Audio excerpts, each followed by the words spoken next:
بسم اللہ الرحمن الرحیم۔ نماز فجر کے بعد یہ تسبیح لازمی پڑھو جن کی نمازیں بہت قضا ہوں اور گناہ کبیرہ عظیم ہوں۔ رسول اللہ صلی اللہ علیہ وسلم نے فرمایا، حضرت جبرائیل کی یہ تسبیح پڑھیں، ان کی قضا نمازیں اللہ ادا تصور فرمائے گا اور گناہ کبیرہ جیسے بھی معاف ہوں گے، اللہ معاف فرمائے گا انشاءاللہ۔ محترم ناظرین، حضرت جبرائیل علیہ السلام رسول اللہ صلی اللہ علیہ وآلہ وسلم کی خدمت میں حاضر ہوئے اور عرض کرنے لگے کہ یا رسول اللہ صلی اللہ علیہ وآلہ وسلم، آپ کی امت میں جو شخص اپنی زندگی میں نماز فجر کے بعد یہ مقدس کلمات پڑھ لے گا، اللہ تعالیٰ اس کے تمام گناہ یوں معاف فرما دے گا کہ گویا اس نے کبھی گناہ کیے ہی نہیں۔ قیامت کے دن اس کا چہرہ اللہ کے برگزیدہ بندوں کی طرح روشن ہوگا۔ لوگ حیران ہو کر کہیں گے، یہ کوئی نبی یا مقرب فرشتہ؟ تب ایک فرشتہ صدا لگائے گا کہ وہ خوش نصیب ہے جو ان کلمات کی برکت سے بے حساب جنت میں داخل ہوگا۔ یہ وہ عظیم کلمات ہیں جن کی پہچان سدرۃ المنتہا ہے۔ جو شخص ان کلمات کو فجر کی نماز کے بعد پڑھے، اللہ تعالیٰ اس کی تمام کبیرہ گناہ اور قضا نمازیں ادا فرمائے گا، اور یہ بابرکت کلمات ہیں، ان کا ورد کرنے سے مغفرت واجب ہو جاتی ہے۔ یہ الفاظ رحمت الہی کی وہ کنجی ہیں جو ہر دروازے مغفرت و رحمت کو کھول دیتی ہے۔ تو حضرت جبرائیل علیہ السلام کی اس تسبیح اور ان کلمات کے بارے میں جاننے کے لیے گزارش ہے کہ ویڈیو کو آخر تک لازمی دیکھیے گا، کیونکہ فرمان محمد صلی اللہ علیہ وآلہ وسلم کی جو شخص حضرت جبرائیل علیہ السلام کی بتائی ہوئی یہ تسبیح فجر کی نماز ادا کرے گا، اللہ تعالیٰ اس کی قضا نمازیں ادا اور اس کے کبیرہ گناہ معاف فرما دے گا۔ اللہ تعالیٰ نے اس پہاڑ کو 40 جہاں کے برابر بنایا۔ ہر جہاں میں 400 حصے ہیں، ہر ایک حصے میں اس دنیا سے 4 گنا ہیں، اور اس پہاڑ کے پیچھے کوئی تاریخی نہیں، اور نہ ہی وہاں رات ہوتی ہے۔ وہاں کی زمین سونے کی ہے، وہاں کے رہنے والے فرشتے ہیں، نہ آدم شیطان، نہ وحشت، نہ دوزخ۔ جس روز سے اللہ تعالیٰ نے انہیں پیدا کیا، سارے فرشتے لا الہ الا اللہ محمد رسول اللہ کہتے ہیں۔ ان 4 جہانوں کے پیچھے حاجات ہیں جن کی بڑی اللہ تعالیٰ ہی کو معلوم ہے۔ ایک مرتبہ نبی کریم صلی اللہ علیہ وسلم بیٹھے تھے کہ فرمایا، مجھے اللہ تعالیٰ نے بہت ہی کرامتیں عنایت فرمائی ہیں۔ حضرت جبرائیل علیہ السلام نے حضور اقدس صلی اللہ علیہ وسلم کی خدمت اقدس میں آ کر کہا کہ حکم الہی ہے کہ میں نے تیرے پاس جو کتاب بھیجی ہے، اس میں ایک صورت ایسی ہے، اگر وہ رات میں ہوتی تو موسیٰ علیہ السلام کی امت میں سے کوئی شخص یہودی نہ ہوتا۔ ایسی صورت ہے کہ انجیل میں ہوتی تو کوئی عیسائی بت پرست نہ ہوتا۔ اگر زبور میں ہوتی تو کوئی شخص داؤد علیہ السلام کی امت میں سے آتش پرست نہ ہوتا۔ اس واسطے یہ صورت بھیجی گئی ہے تاکہ اس کی برکت کے بعد تیری امت اللہ تعالیٰ سے مدد حاصل کرے اور قیامت کے دن دوزخ کے عذاب سے خلاصی پائے۔ حضرت محمد صلی اللہ علیہ وآلہ وسلم نے پوچھا، وہ کون سی سورہ ہے؟ فرمایا کہ وہ فاتحہ ہے۔ جبرائیل علیہ السلام نے کہا، مجھے اس خدا کی قسم جس نے آپ صلی اللہ علیہ وسلم کو پیغمبر بنا کر بھیجا، اگر روئے زمین کے دریا سیاہی اور تمام درخت قلم بن جائیں اور 7 آسمان اور 7 زمین کاغذ ہو جائیں، ابتدائے عالم سے لے کر سب فرشتے اور آدمی اس کے فضائل لکھتے رہیں تو اس کی فضیلت بھی نہیں لکھ سکیں گے۔ پڑھنے والا یہ سمجھے گا کہ اس کی ماں نے اسے آج جنا ہے۔ حضرت جبرائیل علیہ السلام نے رسول اللہ صلی اللہ علیہ وسلم سے فرمایا، اے محمد صلی اللہ علیہ وآلہ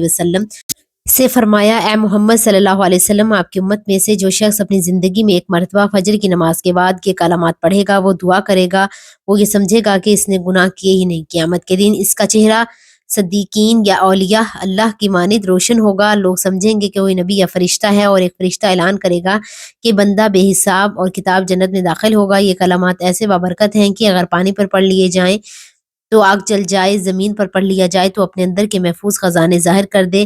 جو ان کلمات کو 7 مرتبہ پڑھے گا، اللہ تعالیٰ اس کے تمام قضا نمازیں معاف فرما دے گا۔ وہ یہ عظیم کلمات ہیں جو شب معراج میں حضرت جبرائیل علیہ السلام نے حضور اقدس صلی اللہ علیہ وآلہ وسلم کو بتائے تھے۔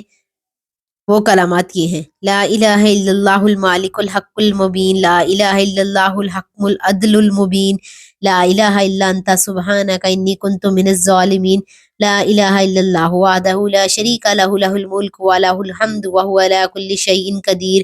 ناظرین، حضرت جبرائیل علیہ السلام ایک دن حضور اکرم صلی اللہ علیہ وسلم کے پاس تشریف لائے اور عرض کہ یا رسول اللہ صلی اللہ علیہ وسلم، ایک تسبیح ایسی ہے جو اگر بندہ فجر کی نماز کے بعد اخلاص سے پڑھ لے تو اللہ تعالیٰ اس کے تمام قضا نمازوں کو ادا شدہ میں بدل دیتا ہے، اور اس کے گناہ چاہے وہ کبیرہ ہوں یا صغیرہ سب معاف کر دیتا ہے۔ نبی کریم صلی اللہ علیہ وسلم نے فرمایا کہ جبرائیل وہ تسبیح میری امت کو ضرور بتانا تاکہ وہ نجات پا سکے۔ تو ناظرین، آج بھی وقت سانسیں باقی ہیں، توبہ کا دروازہ کھلا ہے۔ جو قضا نمازیں ہو چکی ان کا بوجھ سر پر ہے، مگر اللہ کے کرم سے تسبیح کے ذریعے بندہ اس بوجھ سے ہلکا ہو سکتا ہے۔ نبی کریم صلی اللہ علیہ وسلم کا ایک اور فرمان ہے، جس بندے نے سستی کاہلی یا دنیا کے کسی کام کی وجہ سے نمازیں قضا کر دیں اور پھر سچی توبہ کر کے اس کے لیے وقت نکالا، اللہ سے معافی مانگی، تو اللہ تعالیٰ اس کے دل کو نور عطا کرے گا، اس کے اعمال نامے میں نمازوں کا ثواب لکھ دیتے ہیں۔ یہ اللہ کی رحمت ہے جو مایوسی کے دروازوں کو بند کر دیا ہے اور امید کی روشن جلا دیتی ہے۔ اور اب آئیں اس مقدس تسبیح کی طرف جو حضرت جبرائیل علیہ السلام نے سکھائی، جو قضا نمازوں کو ادا شدہ بنا گناہ کبیرہ کو مٹا دیتی ہے، دل کو نرم کرتی ہے، اور عرش کے فرشتے اس بندے کے لیے دعا کرتے ہیں۔ تو ناظرین، آپ نے اس تسبیح کو پڑھنے سے پہلے سب سے نیت کرنی ہے کہ آئندہ نماز کو کبھی ترک نہیں کیا جائے گا، روزانہ 5 وقت کو اپنی زندگی کا لازمی حصہ بنانا ہے۔ جو قضا نمازیں ہو چکی ان کے لیے اللہ سے سچی توبہ کرنی ہے۔ تو ناظرین، اس تسبیح کو آپ نے روزانہ فجر کی نماز کے بعد یا کسی بھی وقت خلوص دل سے پڑھ سکتے ہیں، جس کے پڑھنے پر قضا نمازیں ادا شدہ تصور ہوتی ہیں اور انسان کے کبیرہ گناہ جیسے بھی ہوں اللہ تعالیٰ معاف فرما دیتا ہے۔ یہ وہ کلمات ہیں جو آسمانوں میں گونجتے ہیں، عرش کو ہلاتے ہیں، گناہوں کو ایسے مٹاتے ہیں جیسے کبھی تھے ہی نہیں، اور ان کے بعد اگر ممکن ہو تو 2 نفل توبہ کے لیے بھی پڑھ لی جائیں اور اللہ سے دل سے ہی معافی مانگی جائے۔ تو جو بندہ آج توبہ کر لے، قضا نمازوں پر شرمندہ ہو جائے اور روزانہ یہ تسبیح پڑھنے کا اہتمام کرے، تو اللہ پاک اس سے محبت کرنے لگتے ہیں، اور جب کسی بندے سے اللہ محبت کرنے لگتے ہیں تو دنیا میں بھی اس سے محبت کرنے لگتی ہے۔ اس کی زندگی میں سکون آتا ہے، اس کی دعائیں قبول ہوتی ہیں، اس کی راہیں آسان ہو جاتی ہیں اور قبر کے لیے باغ بن جاتی ہے۔ اللہ تعالیٰ اس کی قضا نمازوں کو ادا شدہ تصور فرماتے ہیں، اس کے بڑے سے بڑے گناہوں کو معاف فرما دیتے ہیں۔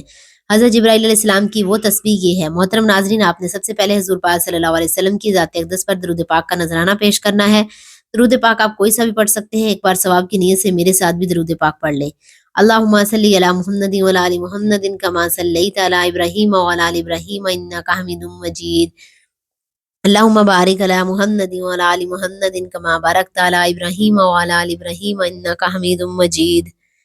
درود پاک پڑھنے کے بعد آپ نے یہ تسبیح پڑھنی ہے: لا الہ الا اللہ المالک الحق المبین، لا الہ الا اللہ الحق العدل المبین، لا الہ الا انت سبحانک انی کنت من الظالمین، لا الہ الا اللہ وحدہ لا شریک لہ، لہ الملک ولہ الحمد وہو علی کل شیء قدیر۔ ترجمہ: اللہ کے سوا کوئی معبود نہیں، وہی حق کا مالک اور ظاہر فرمانے والا ہے۔ اللہ کے سوا کوئی معبود نہیں، وہی فیصلہ کرنے والا، سراپا انصاف اور سب پر ظاہر ہے۔ تیرے سوا کوئی معبود نہیں، تو پاک ہے، بے شک میں ہی ظالموں میں تھا۔ اللہ کے سوا کوئی معبود نہیں، وہ اکیلا ہے، اس کا کوئی شریک نہیں، اس کی بادشاہی ہے اور اس کے لیے تمام تعریفیں ہیں اور وہ ہر چیز پر قادر ہے۔ یہ تسبیح پڑھنے کے بعد آپ نے پہلا کلمہ لا الہ الا اللہ محمد الرسول اللہ 21 مرتبہ پڑھنا ہے، اس کے بعد 3 مرتبہ سورۃ فاتحہ پڑھنی ہے، اور پھر آخر میں آپ نے درود پاک پڑھنا ہے جو شروع میں پڑھا تھا۔ یہ تسبیح پڑھنے سے اللہ تعالیٰ آپ کی تمام قضا نمازیں ادا تشجرہ تصور فرمائے گا اور آپ کے تمام گناہوں کو معاف فرما دے گا۔ اللہ تعالیٰ آپ کی تمام حاجات کو پورا کرے گا اور آپ کی تمام درجات بلند کرے گا۔ اللہ تبارک و تعالیٰ ہم تمام مسلمان بہن بھائیوں کو نیک اعمال کرنے کی توفیق عطا فرمائے، برے اعمال سے بچنے اور والدین کی خدمت کرنے والا بنائے۔ آخر میں میری اللہ تعالیٰ سے دعا ہے کہ اللہ تعالیٰ میرا سنانا اور آپ کا سننا اپنی پاک بارگاہ الہی میں قبول و منظور فرمائے، جو مانگا مقدر فرمائے۔ اللہ تعالیٰ ہم سب کو 5 وقت کا نمازی بنائے۔ اللہ تعالیٰ نیکی کی بات کو سننے، سمجھنے، اس پر عمل کرنے کی طاقت اور توفیق عطا فرمائے۔ ناظرین، آپ سے گزارش ہے کہ اپنے رزق میں برکت، وسعت اور کسادگی کے لیے اللہ تعالیٰ کے 99 ناموں میں سے ایک نام لکھ کر کمنٹس میں ضرور شیئر کریں۔ اللہ تعالیٰ ہم سب کا حامی و ناصر ہو، آمین۔ جزاک اللہ خیر۔